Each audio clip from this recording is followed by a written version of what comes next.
Today we're going to talk about disruption, or rather the myth of disruption. And as Sam said, a little bit of a continuation of the exchange last year between Glenn Mercer and Dale Pollack here. I know both of them very well. I've known them for years.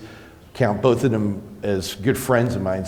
But I could have predicted that one last year. In fact, I actually got into it with Mark O'Neill when he was still president at Cox a year and a half ago at the Consumer Bankers Association about the same topic while we were on stage on a panel, and it got pretty fun, I should say. Had a little bit of a knockdown conversation.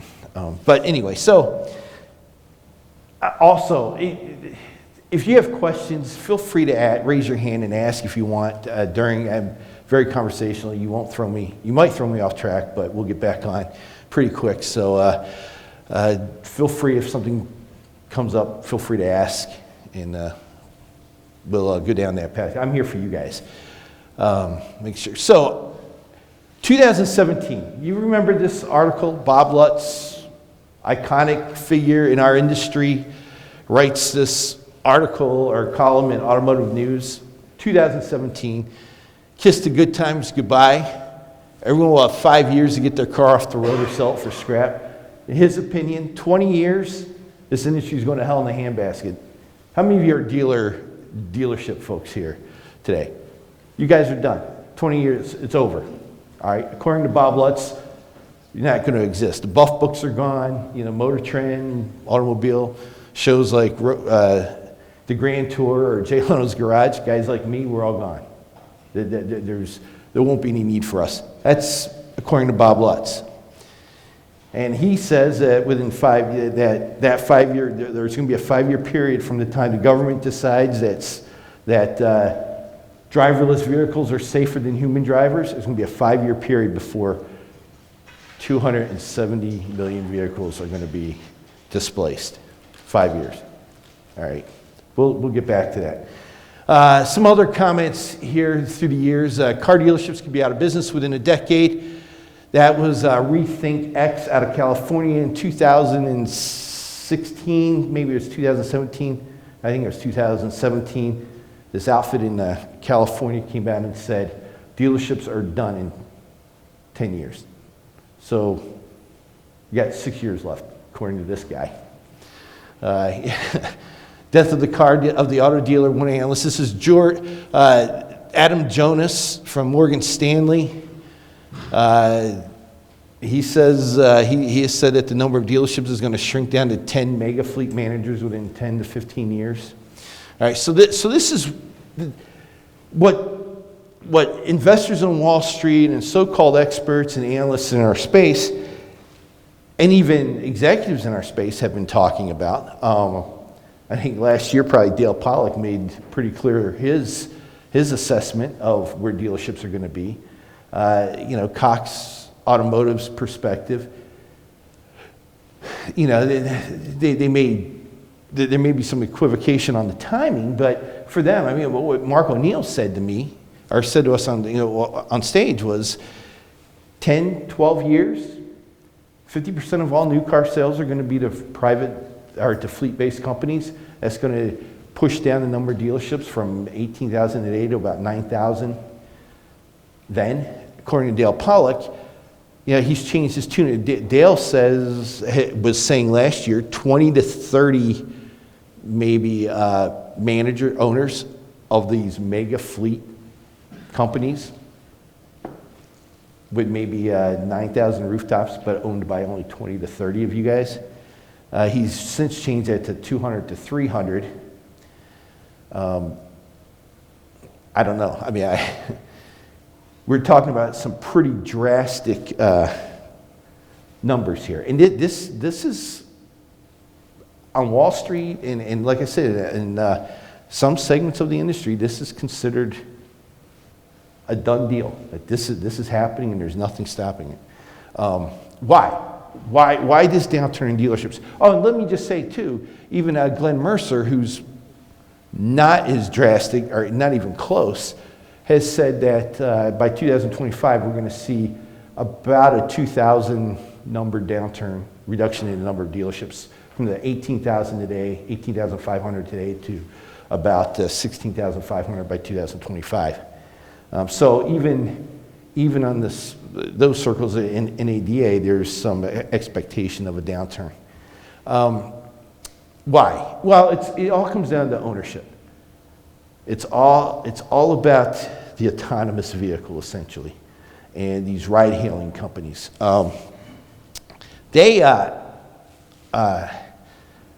They'll tell us that millennials don't want to own vehicles. We're all going to be driving or riding around in pods in 10 to 15 years. Cars are going to come pick us up. They're going to pick us up, take us to wherever we're going, and it's all going to be self-driving. Private ownership is on the road to becoming a rarity. John Zimmer, the founder of Lyft, said in 2016 that within 10 years there will be no private ownership in major cities. So he said this in 2016, so we're 7 years into that prediction. Mary Barra, not really talking about dealerships as much, but has said in 2016 that this industry was going to change more in the next 5 years than it has in the previous 50. We're 4 years into that. I'm still waiting to see that change. I haven't seen it.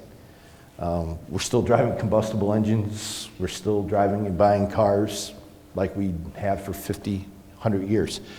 So, but this whole predication or mindset that this industry is going to be disrupted and basically eliminated is based on this mentality that we're going to be in this utopia of self-driving vehicles.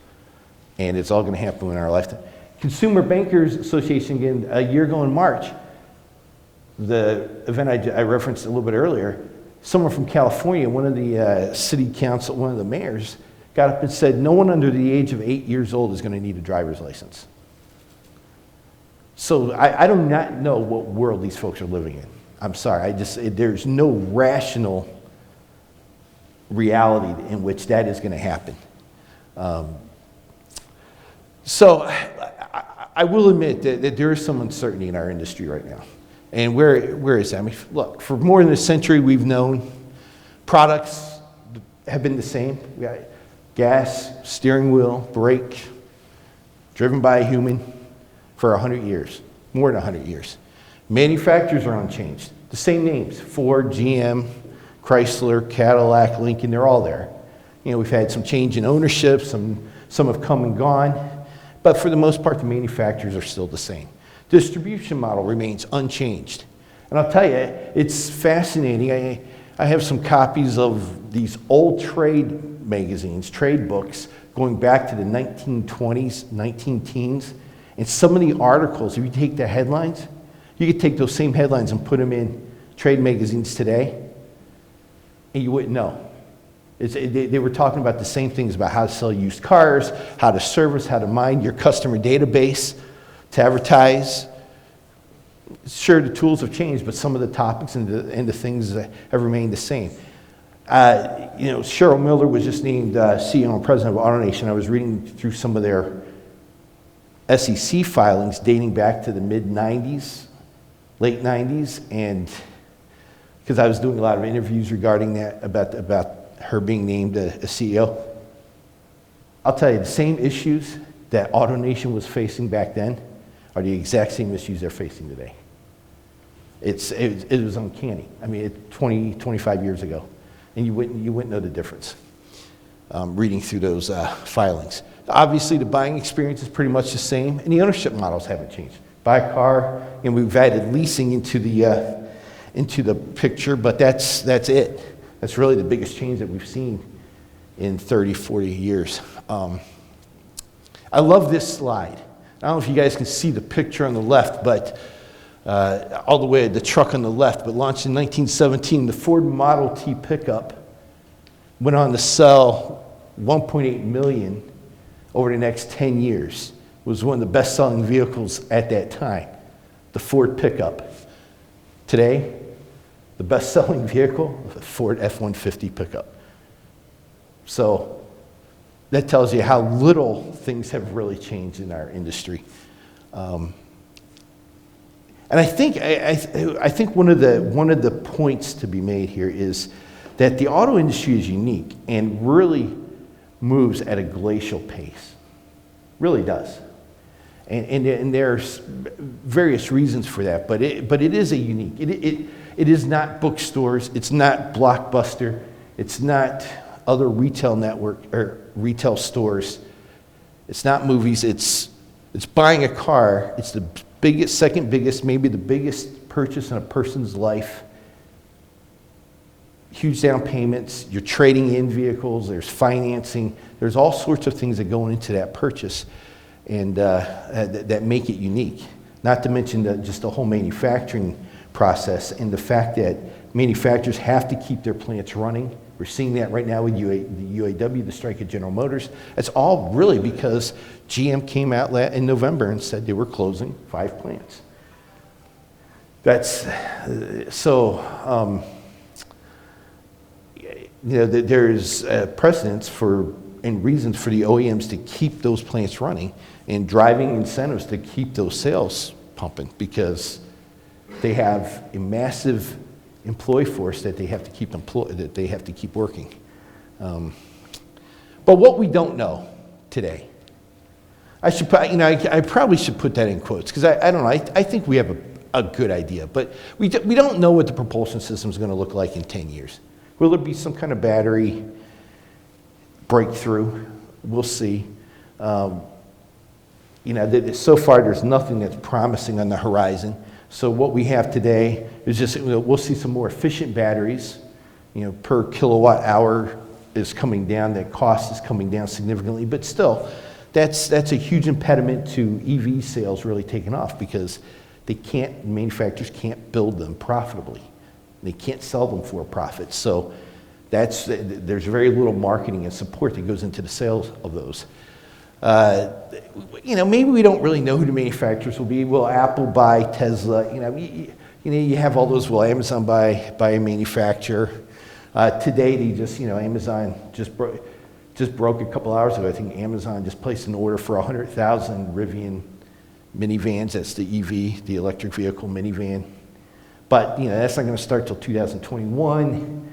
They're not, they won't get the full 100,000 until 2024. It's still 5 years out, so still a lot of unknowns there. But what's the distribution model look like? Will you guys still be around? Customers buy cars. Will they be online? Will they still go to the dealerships?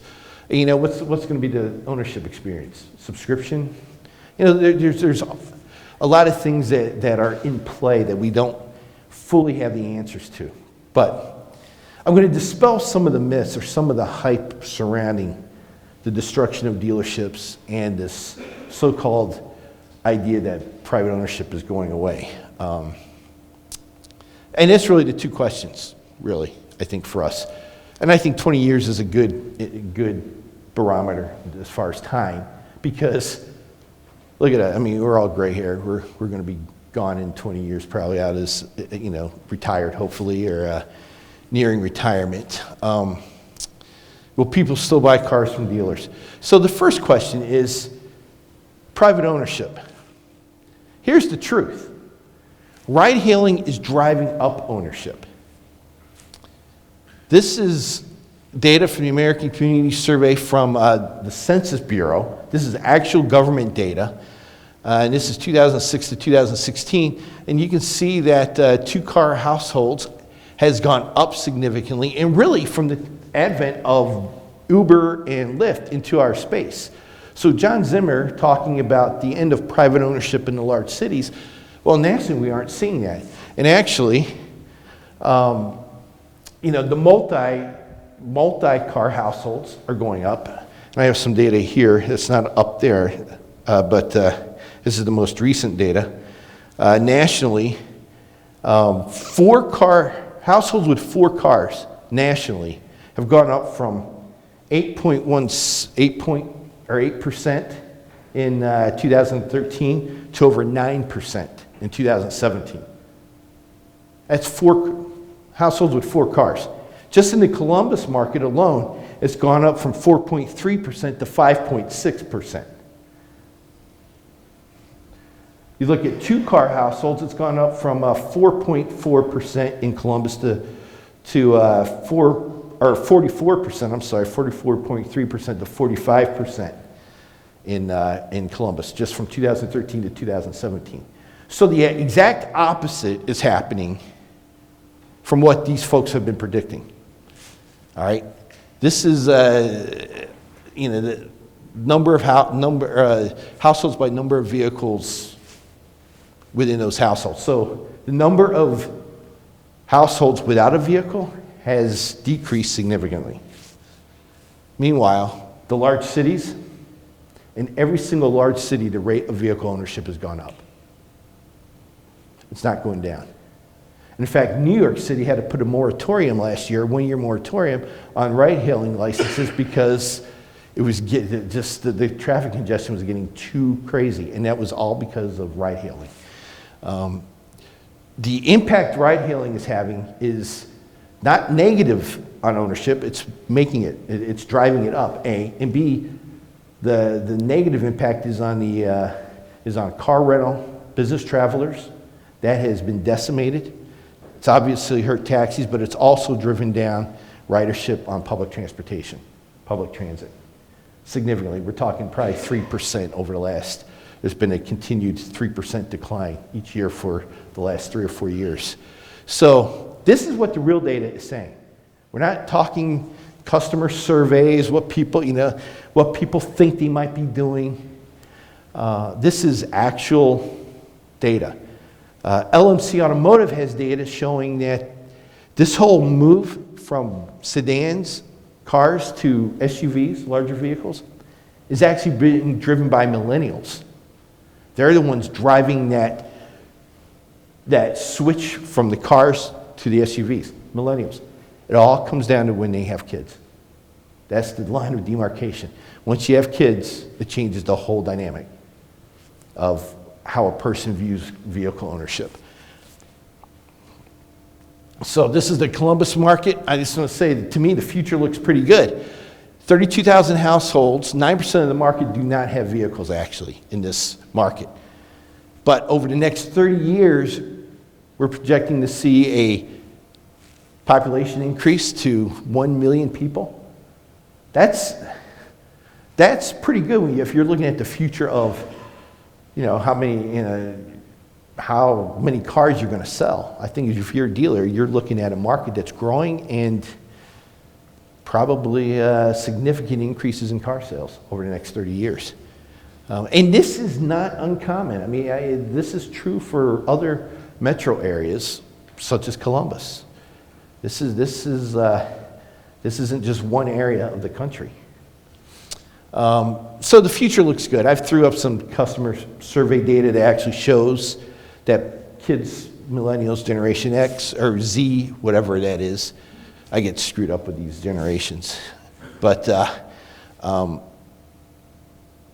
92% of Generation Z has said they plan to own a vehicle. 92%. All this talk also about driver's licenses, I think we see this data out there often, at least I do, that talks about 16-year-olds not getting driver's licenses, and that's used as evidence for kids not wanting to own cars. Well, the fact is, by the time they're 25, everyone's got a driver's license. They're just delaying it a couple years.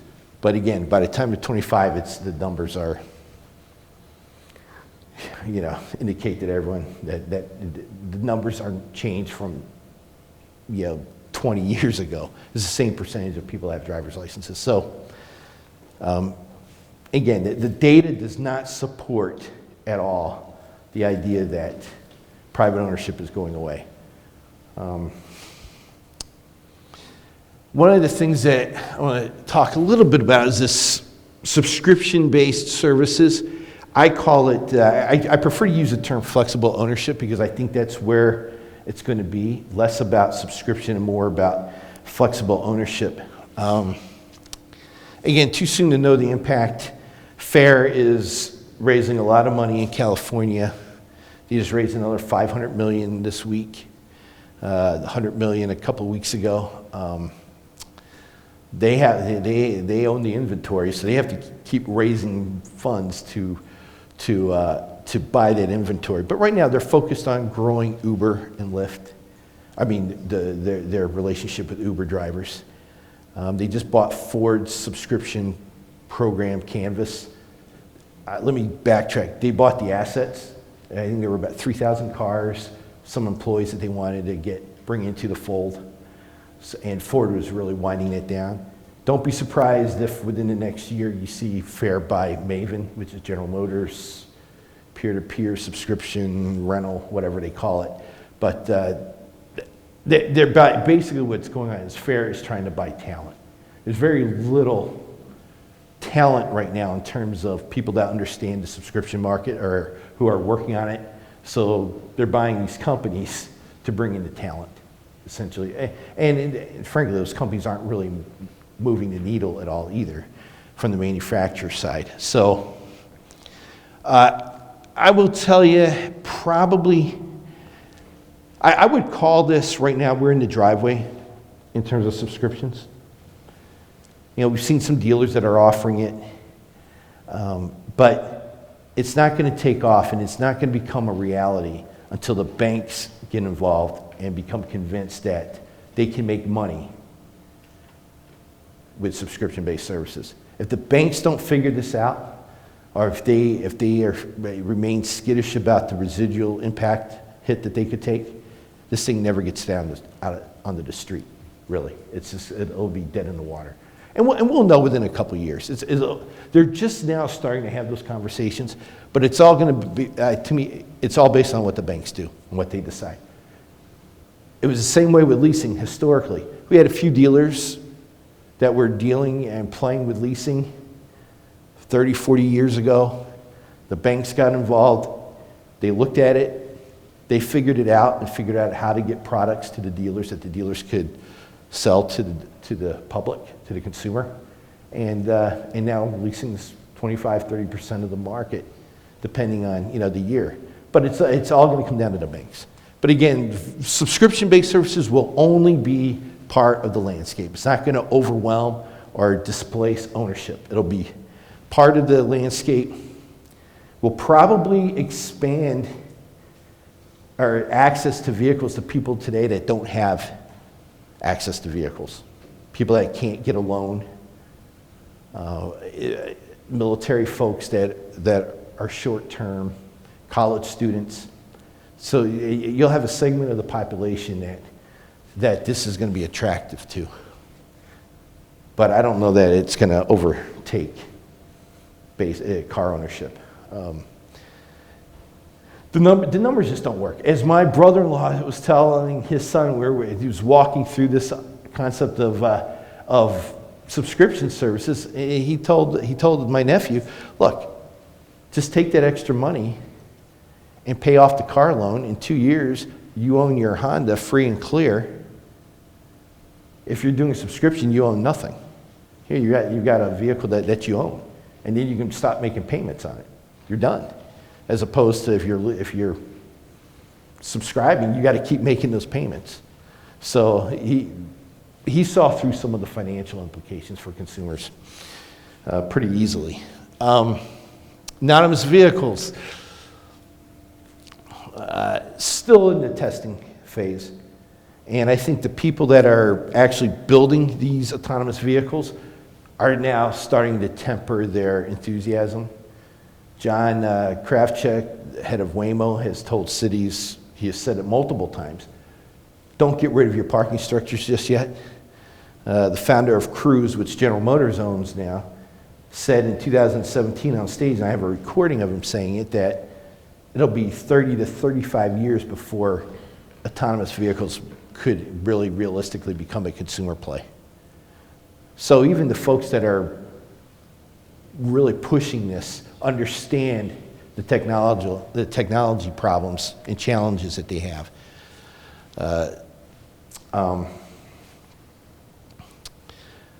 What we will see, we'll see some impact on the commercial. Definitely not on private ownership and not on the dealership businesses. But fleet, commercial, urban mobility applications, definitely public transit.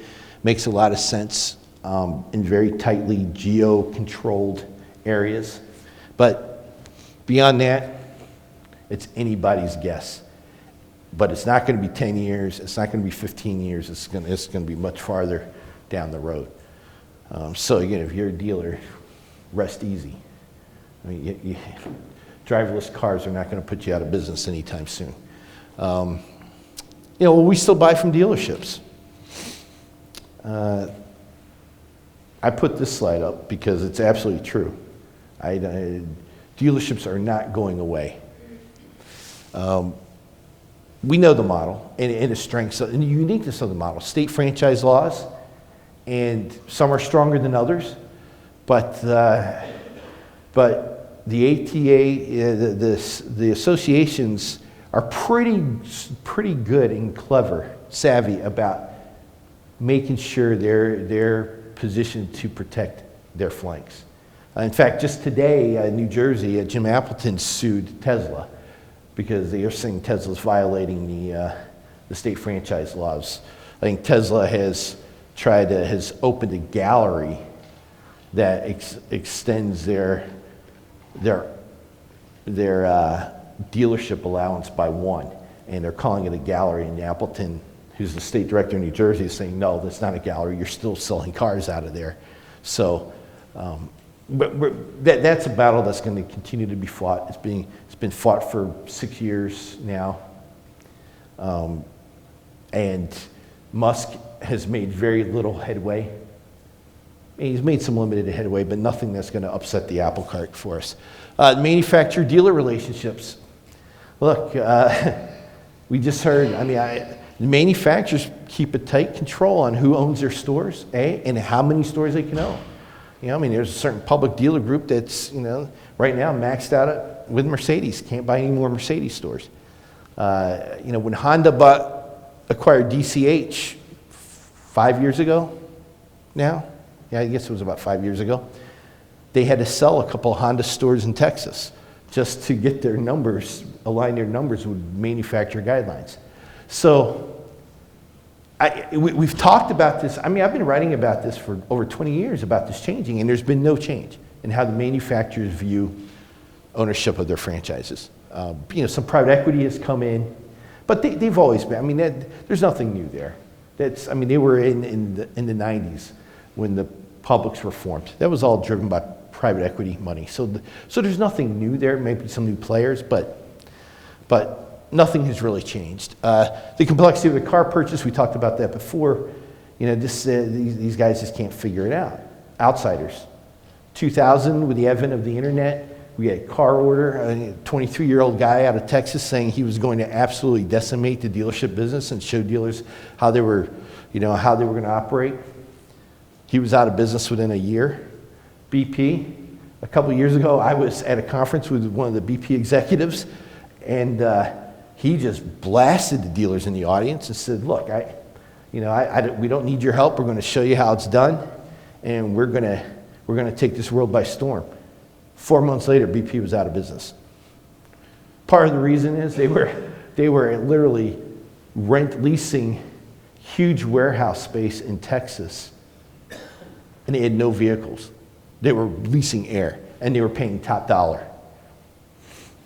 Again, they were shown the door. Some of the ones, Shift Technologies, Lithia invested in Vroom, AutoNation invested in, they're partnering with dealerships. They're moving closer to the dealership model as opposed to the non-dealership model. So the outsiders, every single time, they either take on the dealership model or they they partner with the dealer or become much closer to the dealer, or else they go out of business. And historically, we have seen that time and time again through the years. So what about the potential threats? So we talked about Vroom and Shift. Well, they're partnering with dealers. Like I said, Carvana, that's a car dealership. It's a car dealership, but a slightly different distribution model. But lest you think that's a strictly online deal, that's a call center business. I've seen data that shows that indicates it takes as many as 15 touch points between a customer and a Carvana employee before a sale is consummated, either by email or phone. 15 touch points, that's not an online sale. That's just an off-site sale. Now they're growing, and I think the threat, the impact on the car dealers right now is is just how they're pushing all their inventory to AutoTrader, Cars.com, Car Gurus, and their inventory is getting pushed to the top of the list, and that's making it harder for franchise dealers to get their vehicles in front of the consumer's eyeballs.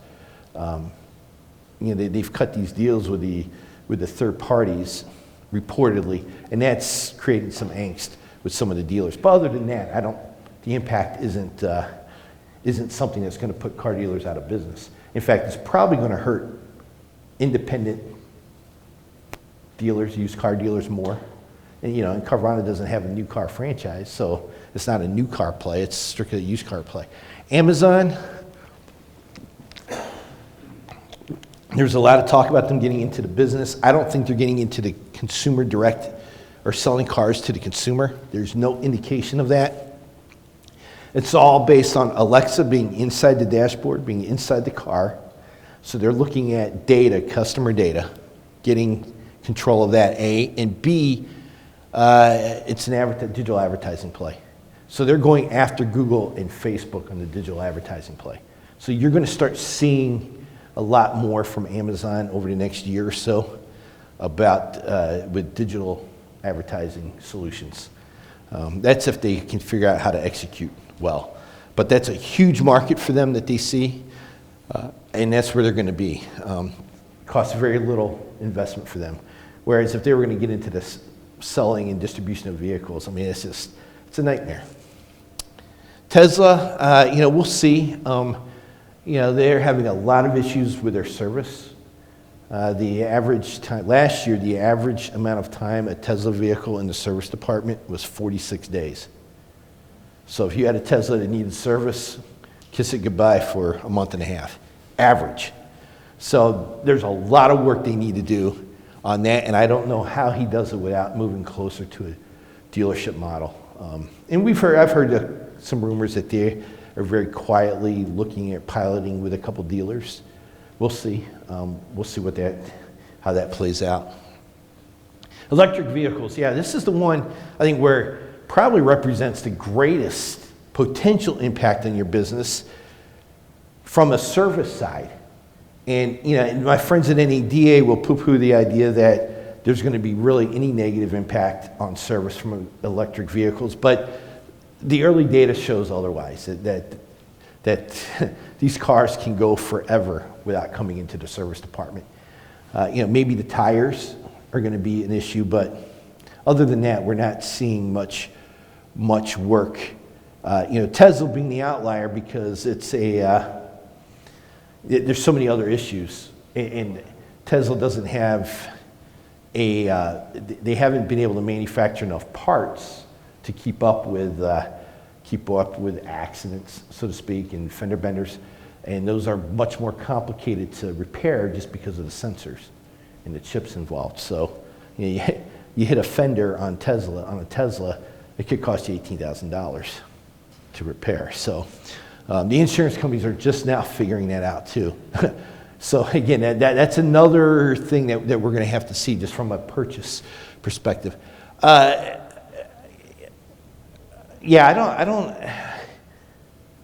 a lot of projections by EVs. The OEMs are throwing a lot of money into it right now, but again, we're not seeing any movement from the consumer. It's still between 1.5% ownership of true electric technology. And there's Tesla, but they're the only ones. So I think Elon Musk has muddied the waters in terms of us being able to really gauge what true customer demand is, A. B, 48% of Tesla sales happen in California, so that, California's the market. I had a Porsche dealer call me last week out of the Northeast concerned because they're worried about the launch of the Taycan. coming in, which is Porsche's EV vehicle. Everyone's providing glowing reviews about. But they did the same with the Audi e-tron, which launched March, April, I guess. That was going to be more of a build-to-order model from a distribution perspective. I did a quick search on Car Gurus last week of the Audi e-tron. 1,077 Audi e-trons were sitting on dealer lots nationally, according to Car Gurus. 362 of them had been sitting there for over 70 days. Again, there's very little demand. And the Porsche dealer I was talking to said that they're very concerned because they don't want to be saddled with having 3 or 4 of these sitting on their lots, not moving. And they're seeing what's happening with the Audi. So, again, a lot of questions here. And I don't think we have the answers yet.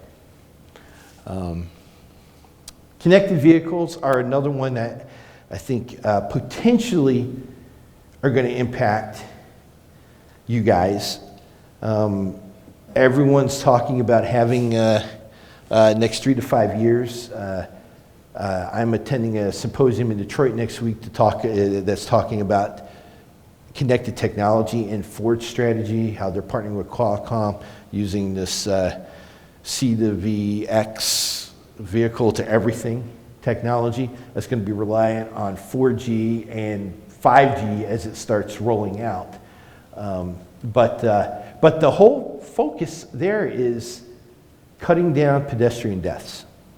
So that's where Ford and Qualcomm are playing ball right now. They want to cut down pedestrian deaths. They aren't really looking at the data. GM is looking at how they can monetize all this data that supposedly is going to be flowing through that connected vehicle. I will say this. For you guys, it's going to fundamentally change the relationship or how the OEM interacts with the customer, because they're going to have all the data on the vehicle. They're going to have all of that data, and they're going to be able to marry that to the customer data via the phone. So they're going to, all that data that's locked up in your Reynolds and CDK systems is going to become much less important. This is the question that I don't think the industry is looking at or considering yet. There's some pockets. Arizona, Montana, Oregon, North Carolina, and I think Hawaii have all passed or in the process of passing laws governing how data within the dealership DMS can be used, and certainly handcuffing how Reynolds and CDK control that data. But there's not been any, from what I can see and the people that I've talked to, and I've read the laws, there's been very little discussion around what happens when that connected vehicle comes into the market. So that's just something that, with your state associations, you have to be looking at hard and start preparing and learning and being educated about this now, because it's, to me, that's the one thing that is going to change that relationship. It's going to provide that manufacturer the ability to communicate directly with that customer and be able to push them to whatever dealership they want regarding service. And there could be some dealers left out in the cold here. So I'm just saying that from a legal perspective, I think that's where much of our efforts have to be today. Again, it may, maybe I'm being too dire or too negative there, but I see the potential for that happening. We talked about the data, just the amount of data. Depending on who you read or which study you see, it could be as much as 30 terabytes of data each day to the cloud. That's each vehicle. So there could be 4.5 billion terabytes of vehicle data uploaded to the internet every day. We're saying by 2020, it's going to be more like 2023, 2024. But that's just imagine the amount of data and managing it, how to manage that data is going to be where I think a lot of the innovation is going to come into play.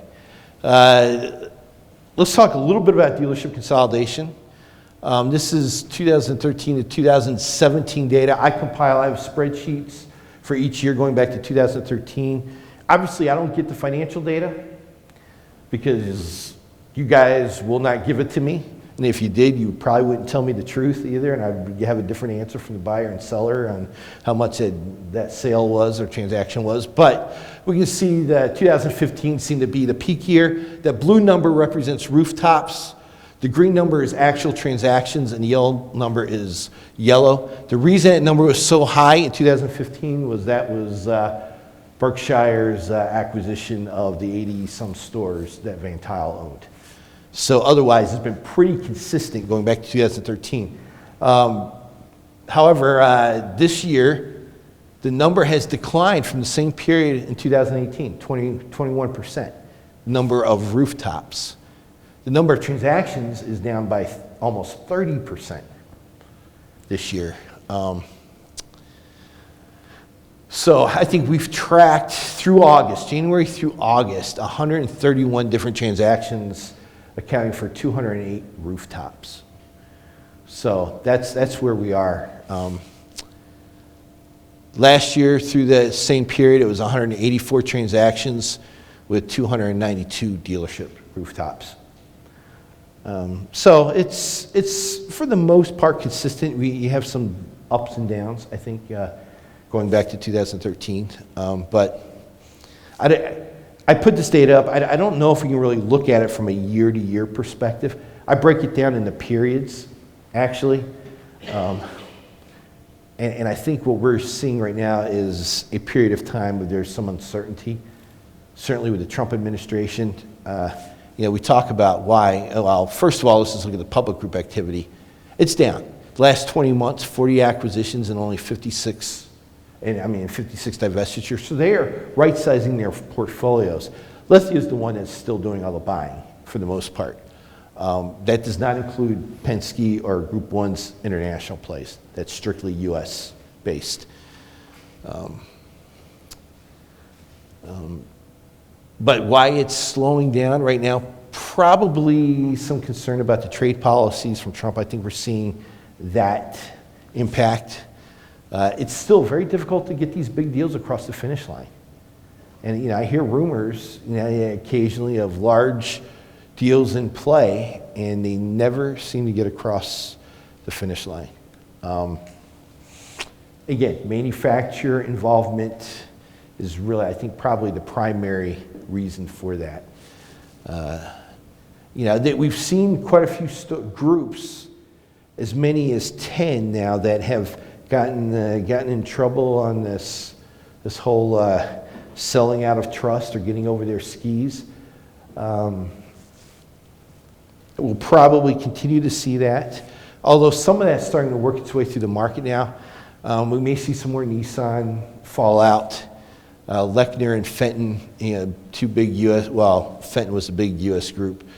They've sold their Nissan stores. Lechner had on the East Coast had somewhat of a convoluted investor strategy, and he ended up having to dismantle his thing. Rieger Dykes, have you guys heard that story of what's been going on in Texas last year?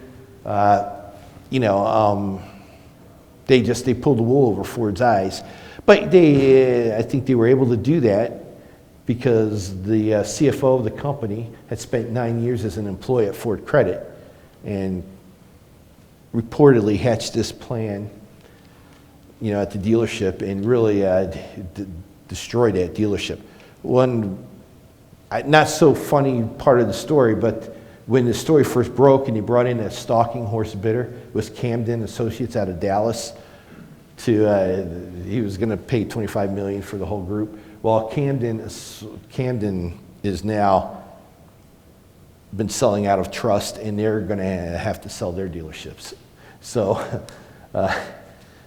this stuff is a little more common now than what it was a couple of years ago. Prime Motors, this is the GPB-owned group.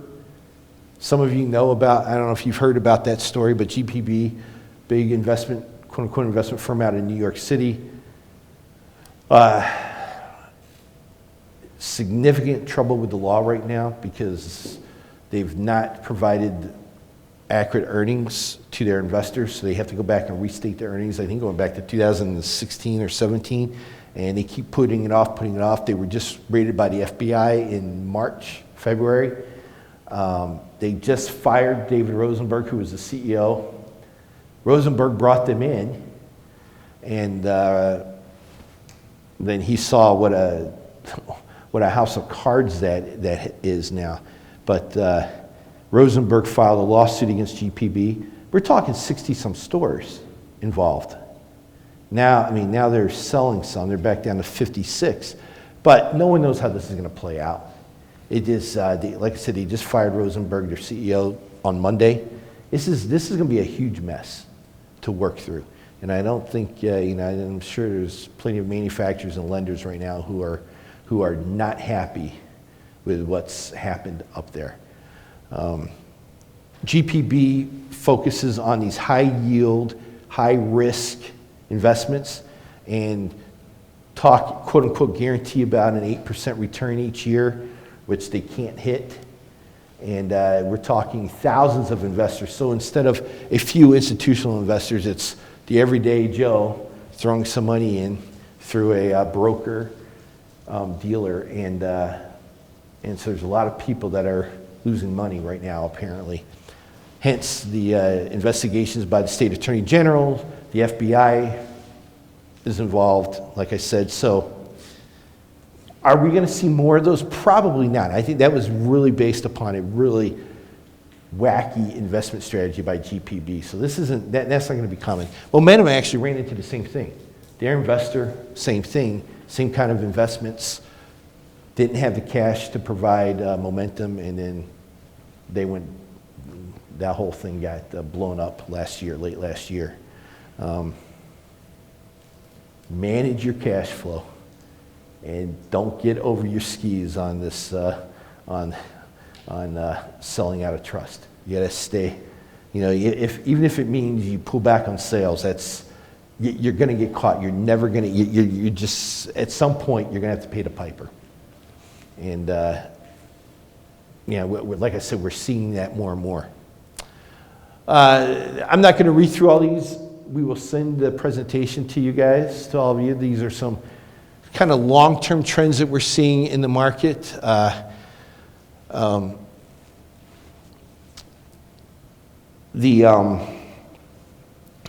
think service will be the next frontier for innovation in our space. We've seen it on F&I, fintech, related products.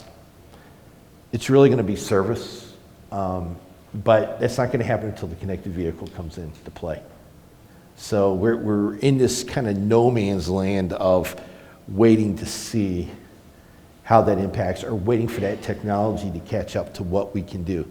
One of the things that we're seeing is on the used car side, on the auction side, ACV Auctions, they've been getting a lot of press lately. That's an interesting model for these guys out of New York. There's mixed bag in terms of results there. Probably have to work on their processes in terms of titling and pickup and delivery of the vehicles, but it's giving dealers an expanded opportunity to eliminate wholesale. There's just launched this year, recently in the last couple of months, Car Offer. Bruce Thompson out of Dallas, Texas. And Bruce is the guy who founded American Auto Exchange, which came before vAuto. And so he came up with that whole concept of used vehicle inventory management, with Dealer Socket owns now. But he's the one that came up with that idea. He's been in the industry for 30-some years. He's an inventor, a developer. His product just now is that he's launched in the last couple of years, months, Car Offer, which is ostensibly a trade desk for dealers and their inventory, used car inventory. So let's say I own a dealership, and if I'm on his platform, then it will know through the use of AI, artificial intelligence, it'll be able to determine which vehicles I need on my lot, which ones are going to drive the most profit and sell the fastest. And for all the other dealers on that platform, it will survey all of their inventory nationally, and it will be able to create an auction-based, 24/7 auction-based environment for those vehicles. So, yeah, he's building some critical mass now. He's got a couple of public dealer groups on it now. I think he's at about 100 rooftops, he told me last week. So that's that.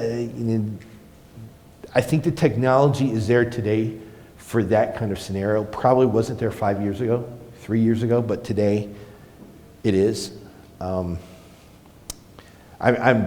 talking very positively about it. I will tell you that he just pulled out of sponsoring my event in Austin, so I might have a bone to pick with him, but he's not paying me to give a commercial. I'm just saying that this is where some of this, ACV Auctions, Trade Rev, which is owned by Car, obviously Manheim's playing in this space. There's a lot of room, I think, on the used car side for us to take some of these costs out of the system and make it a much more efficient marketplace. And the technology is there today that is very promising. There's going to be some fits and starts with it and some failures, but I think overall it's going to become just a mainstay like a V-Auto has become. Let me talk a little bit real quick about some M&A activity on the vendor side. Cars.com did not get sold. I don't know if you've been following that, but that was a publicly traded company announced in January that they were doing a strategic initiative to find a buyer, to take it private. That did not happen. And that was because of the activist investor that was in play there, kind of screwed up a deal that they had. And I'll tell you, the car auction was the buyer, and that deal was pretty much done, and then the activist investor screwed it up. As a result, Cars.com stock price has gone from $28 to $8 this year, and really went from $19 to $8 in a matter of minutes when they announced this, announced their earnings, second quarter earnings. It's starting to bounce back up a little bit. I would say at some point, I would be very surprised if CDK doesn't get sold in the near future. The stock price is at a point where it could be attractive to someone, and I would say that would be, the buyer would likely either be a Vista Equity, which owns Dealer Socket, or it could be Salesforce. I really think that the play for Salesforce is CDK, and Salesforce is actually looking very hard at getting into the automotive space and going direct to dealers with their technology. So you may hear a lot about them in the near future. You'll start seeing the articles in Automotive News and elsewhere. Reynolds and Reynolds, that's another one that could be sold. I think the likely buyer would be a Vista Equity Partners, again, which owns Dealer Socket. Vista's just raised $16 billion, so they have the cash. There's going to be some movement. My point is there's going to be some movement over the next 2 to 3 years that I think is really going to impact the landscape here. We're going to see one of the third-party providers get sold. I'm hearing Edmunds may be pretty far along in the process of getting sold. Certainly the other companies like AutoWeb, which is the former AutoBytel, TrueCar, these are all companies that likely will be at some point picked up by someone. Impact CDK Global selling their digital operations. We'll see who ends up with that, but that could change the landscape on the website part of the business. So, and that's going to impact it. That's going to impact the dealers. We don't, I don't think I try to cover the M&A side from the vendor side because I really do believe that the impact, it does impact the dealers. For example, CDK was spun off in 2013-14, actually. An activist investor got in. They cut their entire customer service infrastructure, completely decimated it to get their margins up. Dealers were left holding the bag.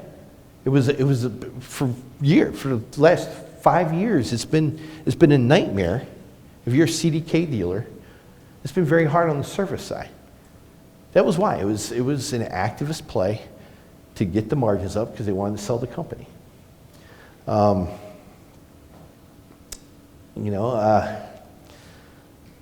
all saw the impact when Cox bought DealerTrack, right? There was a huge impact there. So these plays, I think it's important as you are selecting vendors and looking at various partners to use, you got to understand that landscape because it will impact your business at some point, knowing who's going to be partnered with who's going to buy who. So I spent a lot of time on my reports writing about that type of coverage. GM UAW strike. If you'd asked me 2 days ago, I would have been a lot more positive. But now that GM has pushed the healthcare costs off to the UAW, that's sort of indicating that they're battening down the hatches and they're getting ready for a long haul. So we'll see. I mean, something could break, but right now I'm not hearing anything from my sources in Detroit that anything's close. Plus the UAW scandal. When your president is raided at gunpoint, house is raided and it's at gunpoint a few days before the negotiations start, that certainly throws everything into an uncertain bucket, I would say. So I almost forgot. This is the most important piece for you guys today. This is the next big thing. This is the next big investment play. I'm telling you, you're going to be writing checks after you see this. We started with the scooters, we got the bikes, we got Uber, we have, honestly, shareable strollers now in China. However, Schuber, shareable shoes, fractional shoe ownership. You laugh, but we already have a model that works, the bowling alley, right? Bowling shoes. So this is courtesy of my friend Glenn Mercer. It's his idea, I stole it, so have at it. But anyway, we'll email you this presentation. We also have spreadsheets from this year, January to August, of all the dealership buy-sells and the vendor M&A activity for this year that Sam will email to you later. So great, thank you, Sam. Okay, thanks, Lutz.